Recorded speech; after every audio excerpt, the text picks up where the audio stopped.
We're going to pick up our discussion by talking about Newton's second law. So we previously discussed Newton's first law. Now we're going to get into the law of angular acceleration. So previously we discussed Newton's first law from the linear sense as F equals ma, and we're just going to update those terms.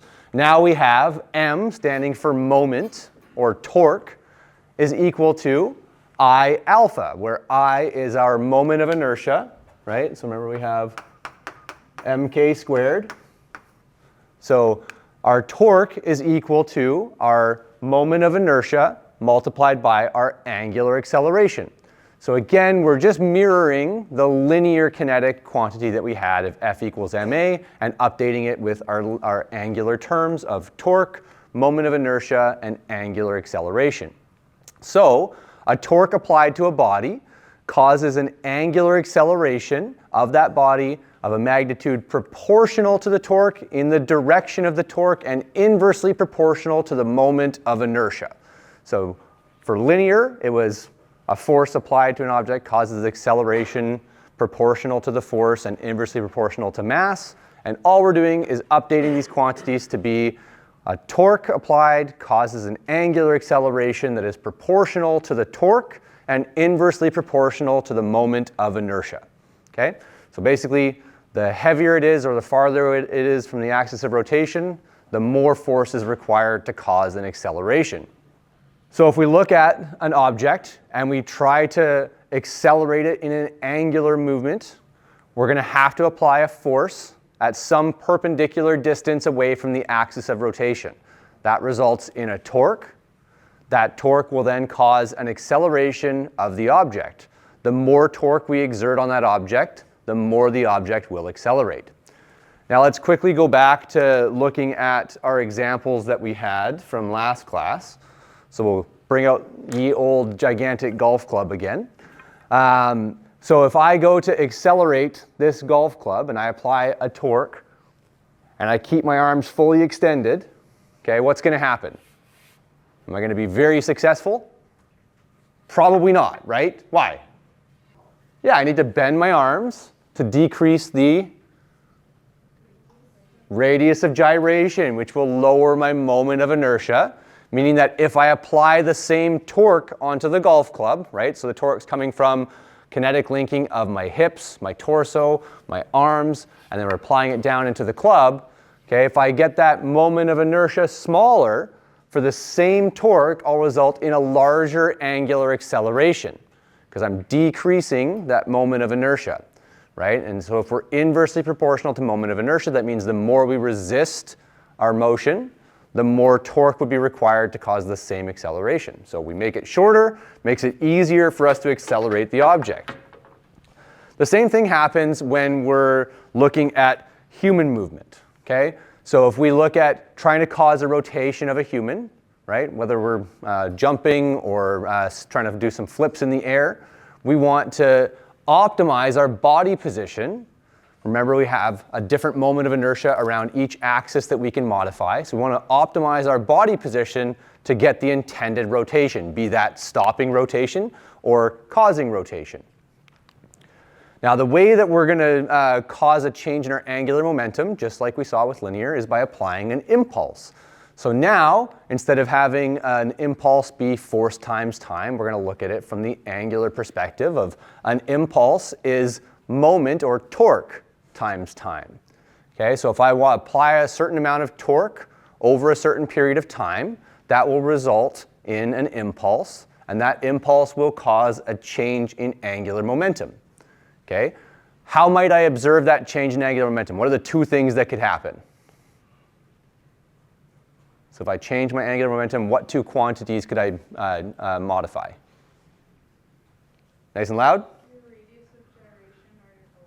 Yeah, so I could either have a change in angular velocity while maintaining the same body position, or I could maintain my velocity and change my body position, distribute my mass farther away.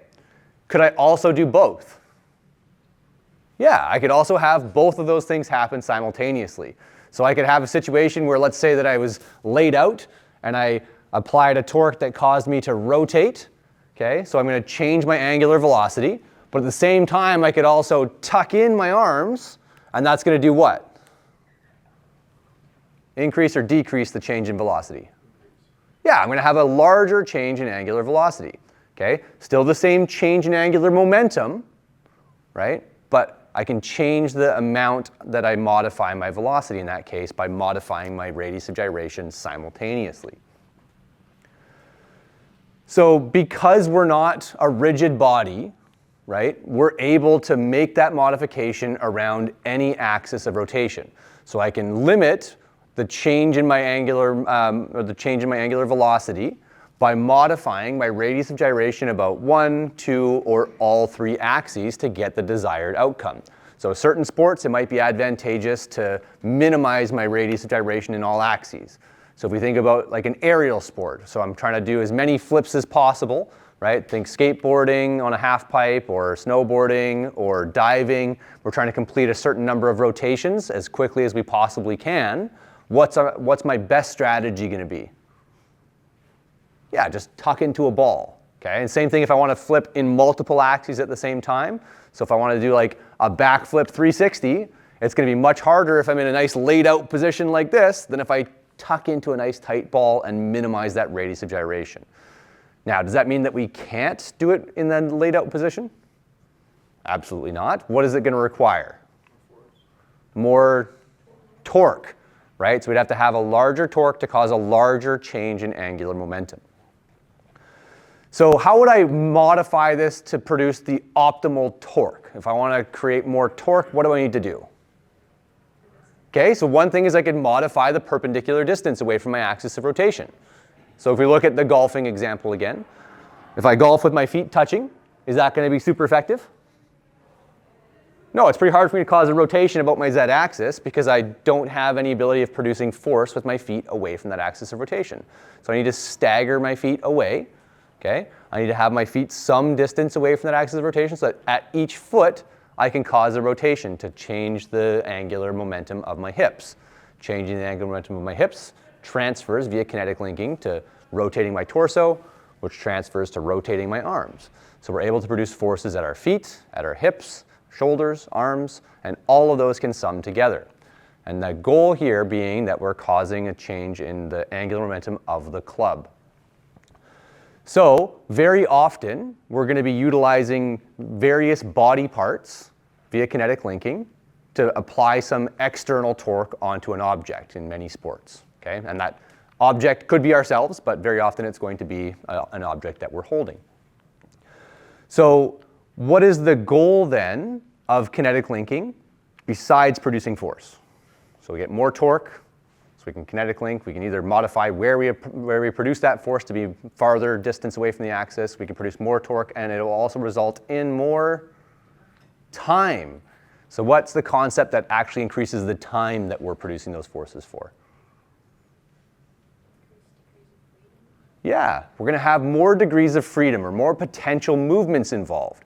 Every single joint that we add to the movement not only provides the opportunity for force summation via kinetic linking, but it's going to mean that we're able to produce those forces for a longer period of time.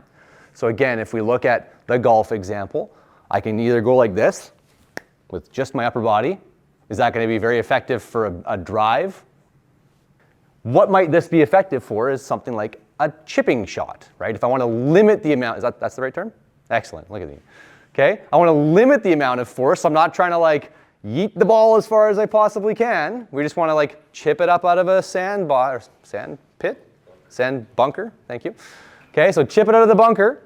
That's going to be not requiring as much force. But if I want to go for my longest drive possible, I want to get all of my joints involved so I'm able to produce as much force for as long as possible and then also optimize where I'm producing that force.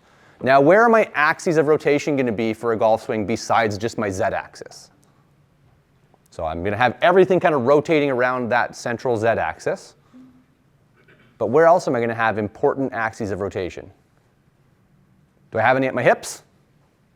Yeah, I'm definitely going to have rotation happening at my hips. What about at my shoulders? Absolutely. Okay, now outside of my body, or I guess acting on the implement, where's my axis of rotation going to be? Am I going to have any? So overall, the club will still be acting around the axis of rotation of my body, but there's a really important one. Yeah, hands up there. I'm going to have to apply a torque through my hands onto the club, right? The club's not just going straight back, straight down. It's going to have to extend at some point, and that extension happens by extending my wrist. So I have to apply a torque onto the club to rotate the club head down.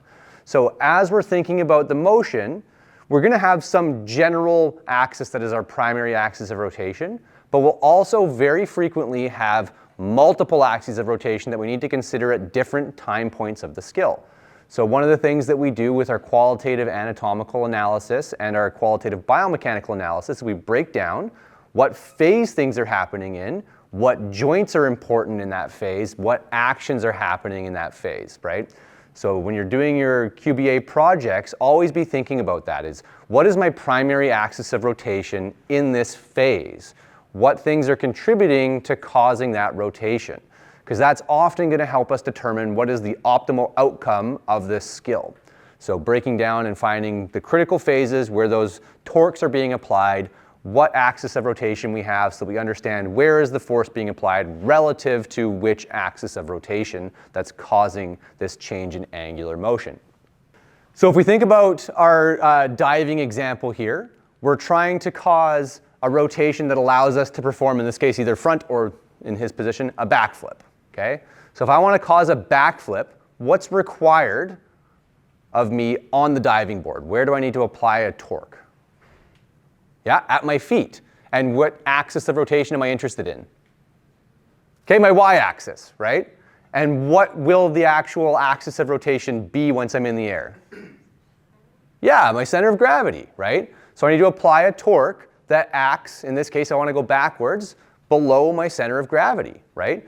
So if I jump off the diving board just straight up, am I going to be able to perform my flip very well? No, I need to provide some initial angular momentum. So the angular momentum that we start with is the only angular momentum that we really have, right? Because angular momentum is conserved. Now, we are able to add a little bit with our muscles because we can do that while we're in the air. We're not a stick. But we primarily want to generate our angular momentum as we leave the ground. Okay, so we develop some angular momentum, we conserve that, and then once I leave the diving board, now I'm able to tuck in and allow my rotation to happen faster. But while I'm on my diving board, is it advantageous for me to start tucking? Absolutely not. Why? Right. I actually want to increase my radius of gyration while I'm producing the torque to stop my body from rotating early. So if I'm going to perform a backflip, I need to produce enough force to A, get away from the diving board so that we don't come in contact with the diving board on the way down, but also to allow me to have sufficient angular momentum to perform my rotation. So if I want to do that, I need to make sure that I don't start rotating early. The way I achieve that is by increasing the moment of inertia, meaning that for the same given angular momentum, I will rotate slower. Okay? Now, if we did tuck in early, I'm sure people have seen examples of this. Often what will happen is you see the person that they start to pull in before they've fully left the diving board, and they start rotating, and then that's how we tend to see contact with the diving board, because you don't have that initial linear propulsion that gets you away from the diving board. Okay, now, just like we saw before, if we modify one of these components, so torque or time, we can result in the same angular impulse. So we have the option of producing a large torque with a small time, or a small torque over a larger period of time to get the same angular impulse. Now, is that always going to be the goal, that we want to optimize one or the other? No, very frequently we want to optimize both of them together, either have the smallest impulse or the largest impulse. So we talked about lots of examples, golfing, or if we're going to throw a ball or throw a javelin, our goal is to produce the greatest change in angular momentum or the greatest change in linear momentum. We want to optimize both force or torque and time. And we discussed sort of how we can do that via kinetic linking and utilizing more degrees of freedom so that we can produce more force or more torque for more time. But now we also have the situation with torque where we can produce the same amount of force for the same amount of time, but modify our moment arm. So we can change where we apply the force to optimize, either by increasing or decreasing the amount of torque that we generate. So basically what we've done with our angular kinetics is we've added more opportunities to change how we modify movement by being able to change our moment arm and change our radius of gyration. So we've just got a little bit more ability to modify how we create a change in impulse or a change in momentum. Now we are going to look at a video in a minute here, but I'm going to walk through this example first. So with Newton's third law, we talk about our equal and opposite reaction forces. So if we apply a force, there will always be an equal and opposite reaction force. If we apply a torque, there will be an equal and opposite reaction torque. So everything is balanced within the system. Okay, now why do I say within the system? What would happen if all forces and torques were balanced on an object? Yeah, we'd never be able to change its state of motion, right? So if we think that every torque has an equal and opposite reaction torque, okay, that means that that system of objects is balanced and follows Newton's laws. If we want to then look at what happens to each individual object, we need to break down all of the forces and torques happening on that individual object. Okay, so if I go and I try to rotate my projector thing here, okay, as I push it, right, it's going to push back equally on me. But I'm the one that's kind of winning in this, right? So why am I winning and it's not pushing me around? Because we have to sum all the torques on each object, and I'm a much larger object than this, so it's going to produce a torque on me, but because my mass is so large, my moment of inertia is also large, therefore I will accelerate this object and it's not pushing me back in the opposite direction, right? So we're always looking at what's happening on each individual object. So we're going to have an example here of tightrope walking. And to discuss this, we first need to understand how tightrope walking works. Now, first of all, there are various ways of tightrope walking or slacklining. So slacklining is basically just a nice, safe way of tightrope walking, right? Where the rope's also a little bit more play in it. Now, normally, we have a large pole. Okay, so we're going to hold a pole and we're going to walk across that tightrope. Now, what characteristics would I want this pole to have? I want it to be pretty heavy. Yeah, absolutely. Why do I want it to be heavy? So we want it to have lots of mass so it's hard to rotate. Now, what else do I want? In terms of weight, what do I want? How do I want my weight distributed? Yeah, I want my weight on the ends of the pole. So in fact, this will typically be a hollow pole, okay? And it'll have lead weights concentrated at either end of the pole, making the ends of the pole very, very, very heavy, while the rest of the pole isn't super heavy. So most of the mass is distributed away from our axis of rotation. Now, we have a hollow pole. We have weights distributed on either end of the pole, so that the weight's really far away. So it's going to have a large moment of inertia, right? So it has lots of mass, and that mass is distributed far away, so it has a large radius of gyration. Therefore, it has a large moment of inertia, okay? So that means that as I go and try and rotate the pole, how hard is it going to be for me to rotate the pole? Really hard. I can apply a substantial torque without causing a large change in momentum on the pole. Okay, so our goal is that it resists a change in angular momentum. Because if the pole starts rotating, guess who's going with the pole? Yeah? So if you're holding that pole and you make it rotate, you're following the pole because now it wants to keep going, right? Because it's going to have lots of angular momentum. So the reason we have it really heavy with the weight distributed on either end is so that as we apply a torque to it, it doesn't rotate. Now what that allows us to do is while we're walking, okay, let's think about our three axes of rotation. Which axis am I most unstable in as I'm tightrope walking? So one foot right in front of the other. Yeah. Well, I might be a little bit unstable in my Z, but what's my least stable? My X, right? So I'm going to be very wobbly this way because I don't have a large base of support. And also, in this position, I don't have a whole lot of ability to control my balance with my muscles, right? All we have is kind of our ankle muscles that can help stabilize. as opposed to anteroposteriorly, right? We've got some nice big hamstrings and quads and our calves and tibialis anterior that can help us stabilize. So we have lots of control anteroposteriorly, but not much side to side. So as I'm going, I now have a much larger radius of gyration, because if I go to try to pull this way, right, this pole is now part of me. So I've increased my radius of gyration along that axis, meaning that I'm much less likely to rotate that way. Okay, is this going to change my rotation going this way? Not really, right? But in our Z, is it going to change our rotation? Yeah, we're going to have lots of resistance to rotation in the Z as well.